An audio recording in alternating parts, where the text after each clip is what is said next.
Thank you. I need to make sure my bifocals can get to what I have to see.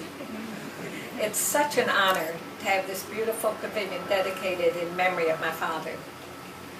I'd like to thank all the Jacksonville Aviation Authority for the designing and the building and the thoughtful action to create that pavilion. I'd also like to thank Sean Hazelgrove and all the other Jacksonville residents who showed their support for continuing to honor servicemen like my father. Thank you also to Tiffany Gillum for your constant communication every step of the way in this nearly 2-year process. We appreciate all that you all have done. And I speak for the entire Craig family when I say we're truly touched and honored to be here. The career of James Edwin Craig in the U.S. Navy is a matter of record, but I'd like to tell you a little bit about Jimmy Craig, the man. I was 13 when he was killed, 72 years ago, but I can still see him coming up the sidewalk in his uniform, glad to get home to his wife and 2 children, and maybe a cold beer. Our dad was a true Jacksonville native.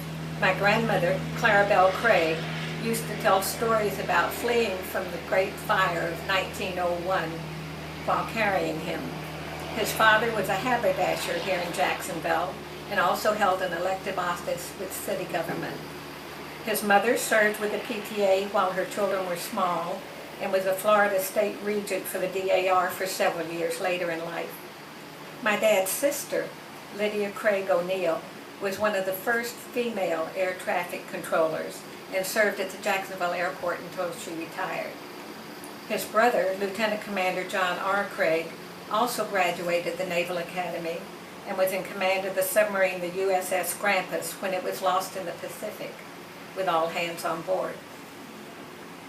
I remember my mother, my sister, and myself in the car watching my father and his squadron practicing carrier landings at the Naval Air Station in Pensacola. You have no idea how small a carrier looks when you compare it to the runways we have now. He was injured in an accident in which the plane he was landing was caught in a downdraft and slammed the plane onto the edge of the carrier. Dad was in the half of the plane that fell into the water, and he was saved and spent a lengthy time in the hospital at Norfolk before he was transferred to a destroyer, the USS Cunningham. While he had command of the Cunningham, we used to watch for the gig that would bring him from ship to shore, easy to distinguish since the ship was painted dark dazzle. To try to camouflage the ship, they painted it shades of gray with a dark gray streak coming right down through the captain's gig, so it was easy to see him when he came home. In those days, children were seen and not heard. My sister and I always visited with the grown-ups for a bit when we had company, and then we were allowed to go to our rooms to do our own thing.